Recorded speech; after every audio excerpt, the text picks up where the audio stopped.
Okay, great. Hey there. Hello. Good morning. It's 7 a.m. in Bend, Oregon and California, right? Yeah, That is true. that is true. And I've got 20 minutes here with one of the busiest women I know. So I'm really glad to have you. For some of you who don't know, this is Lauren Fleshman in Bend, Oregon. And there she is. And she's a former, I have to read this because this is not my world. So I had to read it.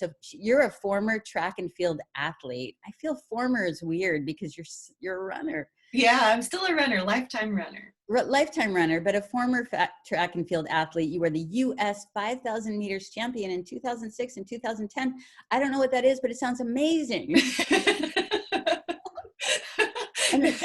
And the piece of that I loved the most was that not only did you do it in 2006, but you did it 4 years later. You were 4 years older. Yeah. You did it again. And something about that just bodes well for not that we get better at things, but that we continue to evolve, Yes.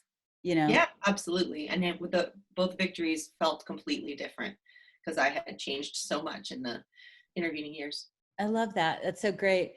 And you're currently the head coach of the professional women's running group, Little Wings Athletics, That's right. which is really big. And I would think all those things are amazing, but also maybe your biggest accomplishment right now is that you're a mother sheltering in place with two little kids and no childcare.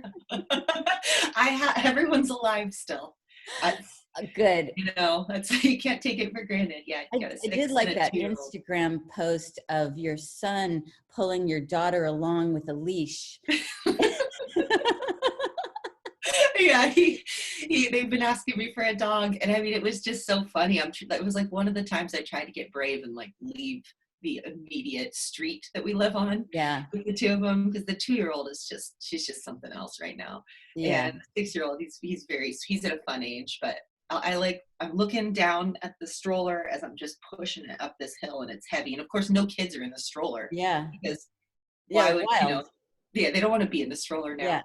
And so I have the bikes and the scooters tucked into the stroller and I'm pushing it. And next thing you know, I look up and my son has tied this like long rope for tying kayaks onto a car. Like, I don't even know where he got it, probably in the stroller.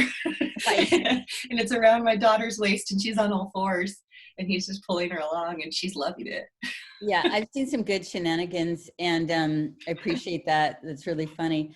And the last time I saw you was the beginning of the pandemic. I think so, because you were doing, and maybe you're still doing it, Instagram live wild writing sessions. And I should say, Lauren took my wild writer teacher training. And so the last time I saw you, you were actually in this room that you're Yes. in now, but I thought it was your laundry room. And I was so impressed because it looked like Lauren was running a wild writing class from this room at 6:30 in the morning. Yeah, that was the time I had. And That it was was the one time of you those had. things in the wild writing, doing that, I was so grateful that for many reasons, many times I'm grateful I took the wild writing teacher course. But that was one of them during the pandemic, going, what can I couldn't motivate to do things for just myself for some reason yet. And I Yeah. still struggle with that during this time. Like I get low and it's like, if I want to pick up groceries for the grandparents, that might get me to the store, Yeah. and I should just launch into a full service based life right now because it really does work for me. But it's, there's logistical problems with the 2 kids and no childcare and my husband and I splitting it and doing the best we can with our jobs and Yeah. everything. But teaching that class was like man, I miss writing. I'm not making time for the wild writing for myself right now, but I will put it out there, see if people want to do it. I'll set an alarm. I'll wake up early and I'll lead people through the practice. Have you been And doing it? Is that what you've I, been I doing? only did it a couple times so far, but I'm going to do it again. I actually, once you launched 27 Wildest Days, I was like, all y'all need, if you like this, go take Lori's class. She's the expert. Like, you should learn from her. But then I had a few other people that were like, I'm loving it. I also like yours. You should still do Yeah. it, So I really loved it. And I think you should do it. And you said something, you really should do it. It was, I, as your student that day, and that was so wonderful for me, but as your student, not only did I enjoy just being a student of Mhm. yours, but I thought you ran it so beautifully. You ran it so Lauren, like in my mind, it was 6:30. There was no shower. There was coffee. Mhm. You were drinking Yep. it. You needed it. It wasn't like, Mhm. like a one, I don't even know what time you got up, but not much earlier than that. But you ran it like you sort of shot from the hip. Mhm. And Yeah, that's, no special conditions, people. I got a half an hour and let's do exactly. this. And it's amazing what can happen in a small amount of time. And Yeah. you said something really beautiful in our text when we were getting ready for this. You said, I'm not writing solo, I'm reliant on community right now. Mhm. And, and that is really powerful that that the writing is that kind of mileage for us and the writing in community. Yeah, I mean, the wild writing at first for me was a way to unlock my own voice, and that was really important for me when I met you in 2014. And it just was like, oh my gosh, I need to do this so that I can write my own memoirs or a Yeah. better essay. And Yeah. it was a means to an end in that way. And but there was so much more to the wild writing practice in community. I mean, hearing people read, learning how to listen without responding, feeling the Yeah. need to respond in a Right. meaningful way, like all those types of things into the practice Yeah. just became, much more important than I would have known. And so, yeah, that type of writing for myself, I'm just not, I'm still just not able to really get it done right now in these conditions and just where I'm at Yeah. in my headspace. But yeah, doing it in community feels good. It feels good to bring that to people, to bring them those poems, Yeah. to help unlock their minds and their voice. It feels good, really good. And I want to ask about, I want you to tell people what you've done with the writing. Like, you are a runner in a runner's community, and you took the wild writing because you wanted to bring it to your community. And Yes. you do, and you'll do it again, I know it, when you Mhm. do your great writing and running camps in the Yeah, weekends, Wilder, which is such right? a coincidence. But yeah, the Wilder running and writing retreats. Wilder was my stage name when I did open mic nights. Oh, great. And so I started hosting these retreats, and yeah, we had one planned for Mm. 2 weeks from now that Yeah, obviously we had to postpone. And right. it's currently scheduled again for the end of October. Great. But man, it's before I even knew you had a formal teacher training, as soon as I went to your workshop on the weekend in Alameda, I was like, I want the running community to benefit from this somehow. And I just didn't know exactly how, but the seed had been planted that there's something about the runner and the runner mindset. I think when we're out running, we are in a place of wild thinking, Mm. and we don't have a pen, Mm-hmm. but we're actually given the space to let the mind go Mm. where it goes and to say yes to where it comes. And so there were certain parts of the wild writing practice that I felt trained for when I Mm-hmm. started it. It's like, oh, I'm Yeah. familiar with this. I'm familiar with trusting my mind. All I have to do Mm. is let the pen move now and not Mm. stop myself. Mhm. But I had the endurance for a long period of Mhm. time of letting my mind run. I had all those things. And so I just had this feeling that there would be so many runners out there who would take to it quickly if they just had the chance to try it, Mhm. and would find it to be really cathartic. Mhm. I mean, like everybody does who does it, but as the runner in particular, it's like you've been getting 90% of the way there on all your runs for years, Mhm. and you just haven't been able to like express it, and it's gone by the time you get home. So Mhm. it was a beautiful, beautiful thing. And then to follow through and do it felt Yeah. good, because I don't always do that. I don't always follow through on Yeah, the yeah, yeah, ideas. yeah, I know. And your runners have just loved it.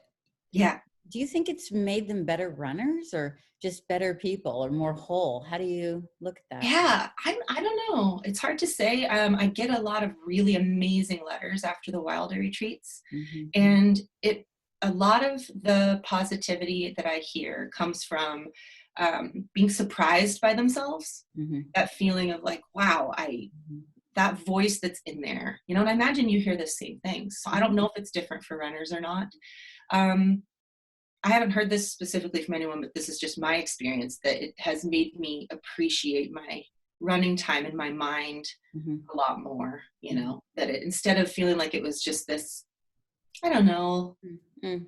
sort of, it was a gold mine. And Mhm. I Right. thought of it more as like this, it's a meditation. And I get this thing, it's like, no, you've been doing something really remarkable for Mhm. years on the run. Your Mhm. brain has been going to a place that is very special and rare Mhm. in the rest of your day, and that's really cool. You should preserve it, and you should make sure that you protect your ability to run. And yeah. That's so interesting. So you're telling me it's like the training of the running and dropping in and dropping in and letting go and letting go and letting your feet carry you Mm-hmm. is the training for letting the mind stay open, letting the thoughts keep moving, as opposed to the truncated or the tightly tightly held or protected. Yeah, Yeah. sort of muscle. Yeah, That's what it you're is. telling It me. really is. And when you go out, you even have a plan for how long you're going to do it. You know, like so many of my Right. runs have been, I'm going to go run for 30 minutes. So it's Yeah. like, it's just like when you sit down with that timer and you're like, just like your voice in my head, 15 minutes, go. And I'm like, all right, 30 minutes, go. And Yeah. I let myself drop in and I let that time pass in a way that feels really light most of the Hmm. time. And Right. maybe that's where the writing helped, was maybe I let myself keep it light more often, because I Hmm. now have done it in 2 areas of my life and not just one, and I can create those like synapses, you know, to Oh connect the dots yeah. Right. there. Right. Right. A lot of a lot of writers walk and run. You know, I Mhm. think walking is very similar. Probably, I just have never been a walker, but I'm sure I will be at certain parts of my life. I mean, I was Yeah. in pregnancy, Yeah. and Yeah. I probably will again. And it's so true. I often I carry my iPhone or something and I record. So I often get the best understanding of what I'm trying to say in a piece, or when I have the best epiphanies when I'm walking. So Yeah. I'll record. You can't really do that. You can record when you're running. You just Mm, have to stop probably. yeah, maybe. Yeah, I'd have to think about that too, because Dean Karnazes, this ultra runner who's written a couple books, he lives in the Bay Area by you. He told me he wrote one of his books entirely by dictation on the run. You know? Wow, that would be a great title for a book, On the Run, and just Yeah. everything came from the run, and like Yeah. trusting that. Can you trust that? I love that. I love that you have just jumped into the wild writing. I have a question about runners, and I I have to say, one of the sweetest memories I have that told me so much about you was that time I came to Bend and I co-taught with you for the Wilder weekend running retreat. And so it was running and writing and running and writing and some delicious food in between. But there was a big group, 30 people, 40 people who Yeah. knew. And when we ran, like I was the tail runner every single time. I was just like, and you were on a bicycle going kind of Mhm. up and down the line, just encouraging people, Yeah. inspiring people. And you came to me and you're so sweet. And you rode alongside me as I was running. You're just like, looking good, Lori, looking good. Just like, I like your stride. Yeah, you did. You looked good. So great. But there's a huge generosity about you, Oh, and thanks. and a kindness, really. I know that you're generous in 100 billion ways. And so I just love that you're bringing the writing out to people. And so I'm really also glad that I'll let people know about your links. Do you ever Yeah. involve men? Are men ever involved in your? You know, I did a wilder retreat with women and men a couple years ago, and I would like to do it again. You know, I've had some interest, but it's always such a small percentage. Right. But yeah, I think those women only spaces are really important, but I don't think Yeah. I'll have only women only spaces. Yeah, yeah, Yeah. yeah. Yeah, yeah, yeah. We are walking into another kind of world, and we don't know what things are going to look like in the next year. And Yeah. you've been doing a lot of writing yourself. You've written a memoir. Is that what I'm you've written? working. That's what I'm working, hoping to work on exactly during this time. Yeah. But yeah, my memoir right now currently lives on this whiteboard I and see those that. post-it notes. And Yeah. then if you could see my desk, Yeah. it's all around here. But what I did finish that I was really proud of right before all this happened was my book proposal. And that was, 50 hard fought pages of every line trying to make it count. And I'd never done that before. So Yeah. that was a scary new thing. And then sold the book, which was really exciting. So now I You get to did. write So a book. it's gone through. Yeah. Happy to hear that. And did Yeah. wild writing impact that book at all, or the anything you were writing? Yeah, definitely. I mean, it definitely impacted the way I approached my proposal. Hmm. It's impacting the way I'm approaching the book, in Hmm. general. And it even just on a basic level made me believe I could write one. I mean, Right. before I had the weekend with you and Marianne, I don't think I could have made that mental leap for myself. Right. And it was just something about seeing how many words could pour out of me in a notebook. over and over again. Mm-hmm. And whatever prompt you gave, Mm-hmm. it would happen again. I mean, it was like magic. It really did feel like magic. Right. If you just sit down and you set a timer and you make it happen, words come out. Now, Right. they're not necessarily book ready words, and that's not the point of wild writing, but you do get this faith in yourself that there's an endless well Mm-hmm. of words Mm-hmm. and memories and scenes that will come out if you Mm-hmm. just sit down and do it. And then the craft can come later, that part. Right. I just am not going to worry about that at first.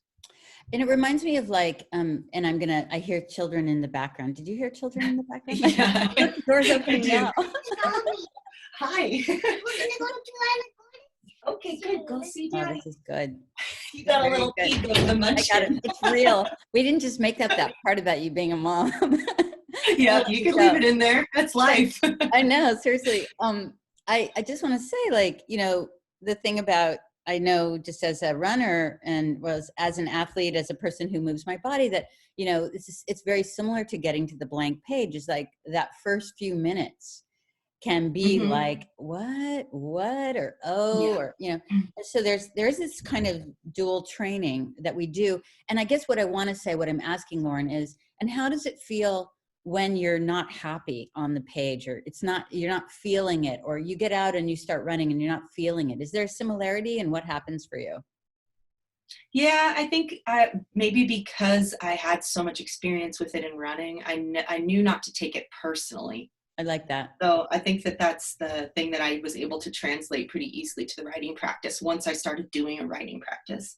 Because before I did the writing practice, I didn't make that connection in my writing. If I sat down and it wasn't looking good, it was like, I'm not a good writer. Right. But running was something I did so regularly that you have lots of bad runs. Yes. They're always peppered in there. Yes. And so you build like that kind of faith. Right. And belief that there are just bad days. Right. And yeah, and that if you have to actually have the bad days in order to build enough consistency so that there's good days like coming on a regular basis too. Yeah. And you just, when I'm having a bad day in writing, I take something that Jen Loudon taught me, which was to set these conditions of satisfaction beforehand. Mm-hmm. And you make those so clear beforehand. We're going to write for a certain amount of time and you're going to keep your pen moving. Yeah. And so I just combined that with what she said, which is the last step of that is you then need to declare yourself satisfied. Nice. If you did the measurable thing that you said you're going to do, right. And you're not allowed to say, I'm going to write something beautiful because that's not a measurable thing. Right. And so once I've done that, if the writing was total shit, I'm just like, well, I sat down, I kept my pen moving. Right. And I did it for 15 minutes. Yeah. And therefore I am satisfied. And it's just like one of those crappy runs. Yeah, exactly. And you're going to come back the next day. That's just it. You're going to come back the next day. I say to people, the only difference between me and a lot of people that I work with is that I have had so many years of writing that I know that when I'm in a situation like I'm working on a piece now, and it's not very good, like I haven't gotten it yet. I've come back to it. And it's not there yet, but I know I will get to. I know I will crack what I'm trying to say. I haven't done it yet. It's taken write after write, but I know I will because I've cracked it before. And so it doesn't, just because I'm not cracking it yet, doesn't mean I won't crack it. I will. It'll take me a little more time. So there's a confidence. That's what we're talking about. There's a confidence in practice. Yeah, there is. And I think you just bypass the stage of making it personal. I love that. You do that so beautifully. I love that. Skip it. That's right. You're so great. Okay, listen. I really thank you. I'm going to woo! I have so much respect for you. I'm just so excited to talk to you. And I'm thrilled so many people are doing your wildest days. And I'm excited for all those people. Yeah, me too. Thank you so much for you and for the rest of your day, whatever it looks like. May children put canoe leashes on them and walk their sisters down the street. Who knows what's going to happen? It'll probably be on Instagram. Okay, I'll look for it. I really appreciate you. Thank you so much. Have a wonderful day. Bet. Bye. You too. Bye, Lori. Bye.